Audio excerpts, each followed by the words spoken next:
হদ্দহং নিৰ্মাণ শ্ৰমিকৰ গোটেই অসমব্যাপী যে আন্দোলন সেই আন্দোলনেৰ অংশ হিসাবে আমি ধুবুৰীত আজি আন্দোলন সংগঠিত কৰিবলৈ ওলাইছোঁ। আমাৰ দাবী যে বিগত সময়ত আমি কেইবাবাৰো মেমোৰেণ্ডাম দিছোঁ আমি সদস্য সচিবক, কিন্তু আজিলৈকে আমাৰ এই মেমোৰেণ্ডামৰ যিটো দাবী এই দাবীৰ ওপৰত কোনো গুৰুত্ব দিয়া নাই। সিহঁতে আমাক বিভিন্নভাৱে কথা কৈ আছে। এই অহা মাহত হ'ব আমাৰ শ্ৰমিকৰ যিবিলাক প্ৰাপ্য নিৰ্মাণ খণ্ডত কাম কৰা পঞ্জীয়নভুক্ত শ্ৰমিকৰ যিটো প্ৰাপ্য এই প্ৰাপ্য আমি যিবিলাক প্ৰাপ্য পাব লাগে সোনকালে 2 বছৰ 3 বছৰলৈকে এটা পেঞ্চনৰ বহি থাকিব লাগে, স্কলাৰশ্বিপৰ কাৰণে 1 বছৰ বহি থাকিব লাগে, বিভিন্ন আঁচনি যিবিলাক আমি যে প্ৰাপ্য যিবিলাক সেইবিলাক পোৱাৰ আমি 1 বছৰ 2 বছৰমান আমি পলম কৰি থাকিব লাগিব লগা হয়। এইবিলাক লৈ আমি বিগত সময়ত কেইবাবাৰো আমি মেমোৰেণ্ডাম দিছোঁ। সিহঁতে খালি আমাক প্ৰলোভন দিছে, এই জানুৱাৰী মাহত হ'ব, ডিচেম্বৰ মাহ হ'ব, ফেব্ৰুৱাৰী মাহত হ'ব।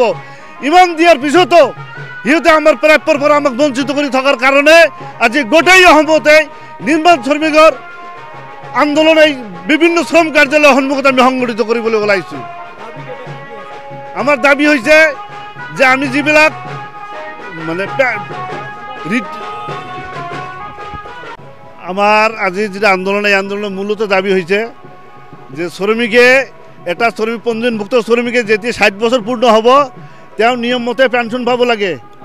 সেই পেঞ্চনটো আমি যেতিয়া ইয়াত আবেদন নিবেদনৰ যিটো ফৰ্ম ফিল আপ কৰি দিয়া হয় আমি 2 বছৰ 3 বছৰমান অপেক্ষা কৰিব লাগে। এটা ডেথ ক্লেইম, এটা শ্ৰমিকে মৃত্যু হ'লে এটা সাহায্য ইয়াৰ পৰা আমি পাওঁ। সেইটো যদি আমি আবেদন নিবেদন কৰাৰ পিছতে সেইটো 2-3 বছৰ লাগি যায়। এটা শ্ৰমিকৰ 2টা ল'ৰাই আপোনাৰ হেৰি পাব, স্কলাৰশ্বিপৰ সুবিধাবিলাক পায়।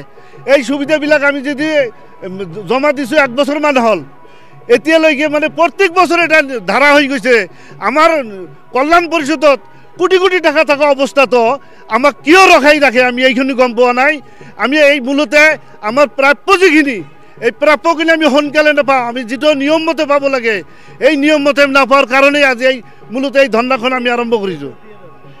আমাৰ দাবী আছে মূলত এই আমাৰ সুযোগ সুবিধাবিলাকৰ দাবী, আৰু এইটো কৰিছে কি এটা নতুন পৰ্টেল খুলিছে আমাৰ নিৰ্মাণ শ্ৰমিকৰ পঞ্জীয়নৰ কাৰণে।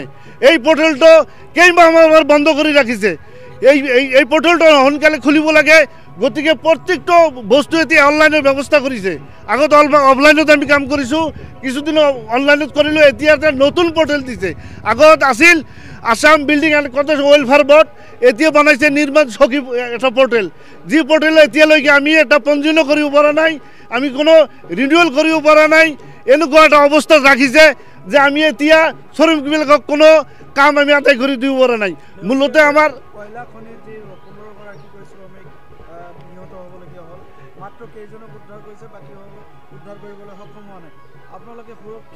আমি নিৰ্মাণ খণ্ডতে যে কাম কৰি আছোঁ এতিয়ালৈকে এইটোতো মানে কোনো শ্ৰমিকক আমাৰ সুৰক্ষিত নহয়।